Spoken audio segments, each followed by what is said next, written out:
உட்காருங்க உட்காருங்க. வணக்கம்.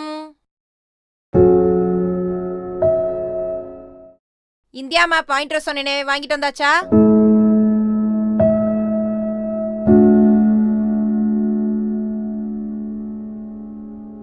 எனக்கு என்னமோ சில பேர் மேல சந்தேகமா இருக்கு.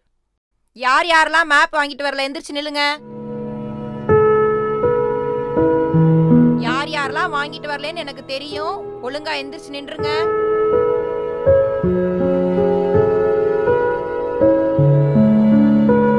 எங்க உன் க்ளோஸ் ஃப்ரெண்டு குமரன் இருப்பானே? Yes madam.